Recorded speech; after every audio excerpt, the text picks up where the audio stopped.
Hey, what's up guys, it's DarkArmedDuelist, and today we're going to be doing a Spellbook deck profile. So I'm really excited for this one because this deck is really cool. So I did a Reaper Spellbook deck profile, and you guys requested down in the comments down below for me to do an actual Spellbook deck profile that didn't have Reaper in it. And so I'm really excited to show you guys this particular build because I think this build is absolutely crazy.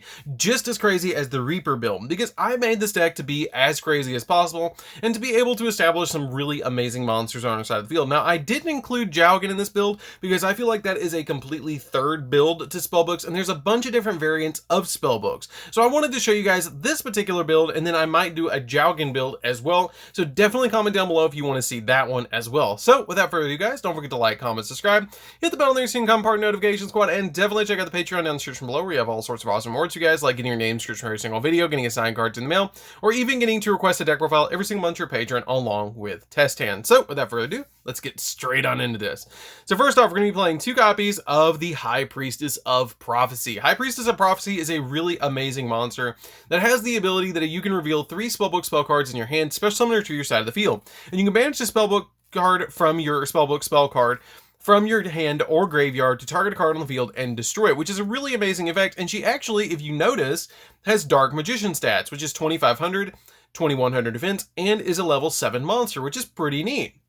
We then play a single copy of World of Prophecy, which is one of the most crazy cards in the entire deck, and if you get this card to resolve, you've pretty much won the game, because it has the ability that when this card is special summoned by the effect of a spellcaster type monster or a Spellbook spell card, you get to target 2 Spellbook cards in your graveyard and add those targets to your hand. You cannot special summon other monsters during the turn you activate this effect, and when a cards added to your hand by this effect, you can reveal 4 Spellbook spell cards with different names in your hand and destroy all other cards on the field, which is an insane effect. Just to be able to get you an additional board wipe on your side of the field, destroy everything on the field, and you reveal 4 Spellbook spell cards in your hand is an insanely good effect just to be able to go after your opponent. This card is literally the craziest card in the whole deck. So we then play 3 copies of Spellbook Magician of Prophecy. Magician of Prophecy is a really good card in this deck because when this card is normal summoned or flipped face up, you get to add 1 Spellbook spell card from your deck to your hand, which is an insanely good effect. This card is literally the Stratos of the deck and one of the best cards in the entire archetype.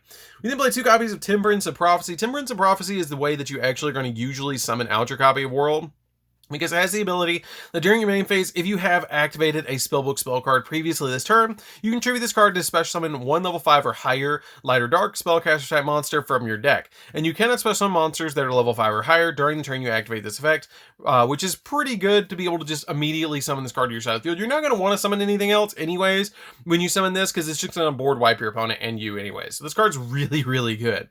We then play 3 copies of Jester Confit. Jester Confit is really good in the deck because it's going to be able to special summon itself to your side of the field to use as link material to go into some really powerful link monsters in the deck. And plus it's a spellcaster.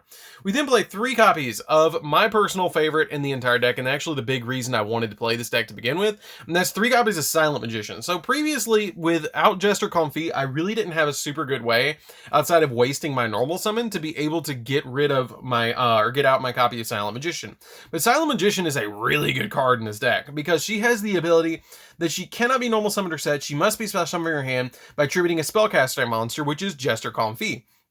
She also has the ability that she gains 500 attack for each card in your hand, and once per turn during either player's turn, when a spell card is activated, you can negate the card, negate the activation if you do destroy that card. And this card is destroyed by battle or by card effect in its owner's control. By a card effect, you can summon 1 Silent Magician monster from your hand, deck, or graveyard, except another copy of Silent Magician, which is her. But you can special summon basically level 8, which I don't play level 8 in this particular build because I don't usually get her destroyed that often. She usually wins the game if I summon her out on the side of the field because she's an additional negation and she can get really big. We then play 3 copies of Magician Souls. So I am playing 3 Magician Souls in this build because Magician Souls is really good at just ditching stuff to the graveyard to draw me cards and be able to send my high-level spellcaster type monsters from my deck to the graveyard, because it has the ability that you can send 2 card spells or traps from your hand or field to the graveyard to draw that many cards. And you can also send from your deck to the graveyard a level 6 or higher spellcaster type monster, which is either of these to be able to special summon this card to your field or send this card to the graveyard to special summon a Dark Magician or a Dark Magician Girl from your graveyard as well. So this card's really good at just getting you additional plays on your side of the field. Now, I will mention, you guys, if you don't want to play this, you don't have to. You can play something like Apprentice Illusion Magician. You can play something like a copy of 2 copies of Desires. You can play an Upstart Goblin. I'm actually playing this as a 41 card deck, I believe, so you can drop 2 of these and play 2 Effect Veilers. Or if you want to play 2 Effect Veilers over this and just not put in a card for the third one, or you can play a copy of Upstart and Call by the Grave, and then you don't have to play this at all. It's just a really good tech card that helps me with link climbing and drawing cards. We then play a single copy of Dark Magician. Dark Magician's really good in the deck too, because you're going to be able to send it to graveyard off your copy of your Magician Souls, and a single copy of Red Eyes Black Dragon. Red Eyes Black Dragon is going to help us go into a copy of Dragoons, which Dragoons is really powerful in this deck, because if you can establish Dragoons and Silent Magician, you're probably going to win the game. We then play 3 copies of Ash Blossom as well. Ash Blossom is just really helpful in the deck to be able to stop your opponent from all sorts of shenanigans against you. So it's just a really good overall card in the deck. So that's it for the monsters, guys. Let's get into the spells. So for the spells, we are going to be playing a single copy of Red Eyes Fusion, because it's going to help us go into a copy of Dragoons in this deck, because this deck really benefits off of having a copy of Dragoons, especially being a spellcaster type deck. It's really easy to summon to your side of the field. We then play a single copy of Magical Eyes Fusion. It helps us go into our second copy of Dragoons, or it helps us go into Quintet Magician, which is a really powerful monster as well. We play 3 copies of Silent Spellbook of Secrets. Spellbook of Secrets is the searcher spell of the deck. Lets you add a spellbook card from your deck to your hand, except another copy of itself, which is a really good effect that basically searches literally any of your spell cards that you're playing outside of Magical Eyes Fusion and Red Eyes Fusion. You play 3 copies of Spellbook of Knowledge. Spellbook of Knowledge is really good too, because it has the ability to send cards. You send to the graveyard either a spellcast type monster or 1 spellbook card from your hand to the graveyard, except another copy of itself, to draw 2 cards, which is an insanely good effect. Basically be Pot of Greed, which is really good. We play 3 copies of Spellbook of Fate. Spellbook of Fate is the big control card of the entire deck, and I really love this card in the deck because it has such an insane effect to be able to use 3 different effects. This card is insane. So basically you can banish between 1 to 3 Spellbook spell cards from your graveyard to activate one of these effects. If you banish 1, you return 1 set spell or trap on the field to the hand. If you banish 2, you basically book a moon a monster on the field. And if you banish 3, you banish a card your opponent controls, and it doesn't target it, which is really good. You play 2 copies of Spellbook of Power. Spellbook of Power lets you target a spellcaster type monster you control, and it gains 1,000 attack. And if it destroys a monster of a battle, you get to add a Spellbook spell card from your deck to your hand. Now, keep in mind, since Dragoon says it can't be targeted by either player, you cannot target it with this card. So that's something very, very important to keep in mind. We then play 2 copies of Spellbook of Master. Spellbook of Master literally copies any Spellbook spell card. For example, my favorite combo with this card is you reveal a spellcaster type monster, or you reveal a Spellbook card in your hand. Then you activate this to copy a copy of Power to be able to increase the spellcaster type monster by 2,000 attack points. And then every time it destroys a monster by battle that turn, you get to add 2 Spellbook spell cards instead of 1, because they're both activating as if they were Power, which is really cool because it counts for it, and not only while it's on the field, but while it's in the graveyard too. We then play a single copy of Spellbook of Eternity, which lets you target one of your banished Spellbook spell cards and add it back to your hand, which is really cool just to be able to recur your cards. 1 copy of Wisdom. Wisdom lets you basically make one of your spellcaster type monsters unaffected by either spells or traps, which is a really good chain card. Like you can chain it to a spell or trap and be able to make it so they're not affected by it, which is pretty good. 1 copy of Spellbook of Life. This card is basically Monster Reborn in the deck to be able to banish 1 spellcaster type monster from your graveyard to reveal a spellcaster type monster, and you reveal another spellbook in your hand to be able to target a spellcaster monster in your graveyard and bring it back to your side of the field. And then 1 copy of Tower. I just like playing 1 copy of Tower in this build.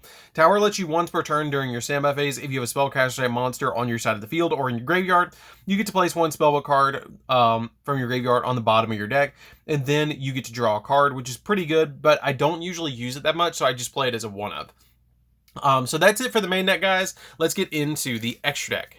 So for the extra deck, we are going to be playing a single copy of Crowley. Crowley is pretty good because it helps you get out your monsters from your hand, because it has the ability, if this card is link summoned, you can reveal 3 spellbooks in your deck with different names, and your opponent randomly picks 1 and adds it to your hand. And then each time, once per turn, each turn, you get to normal summon a level 5 or higher spellcaster monster without tributing, which is really good just to be able to get out a copy of, say, your spellbook High Priestess to your side of the field, field, which is pretty good just to be able to get it out on your side of the field faster.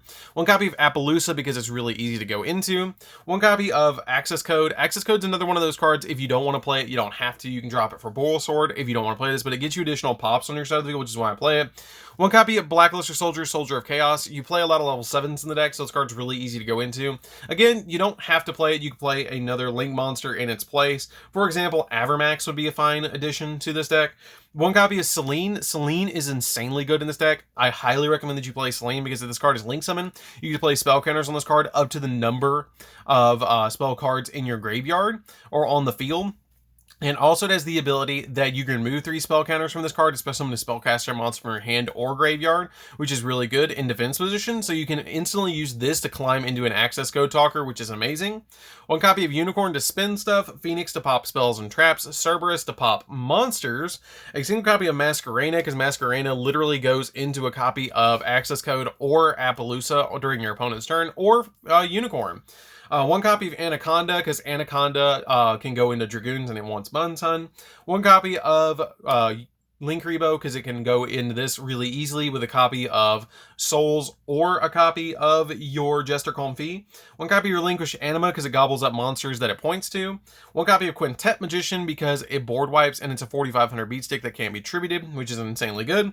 And 2 copies of Dragoons, because Dragoons is ridiculously easy to go into in this deck, and that's one of the big boss monsters in the entire deck, because basically, if you can establish a Silent Magician on your side of the field and Dragoons, your opponent's going to have a really tough time dealing with you, because you're negating spells and negating whatever you need with this, which is going to be the big 2 aspects of the entire deck, and then having all the Spellbook spell cards in the deck to be able to back it up, along with cards like, for example, your High Priestess popping cards constantly.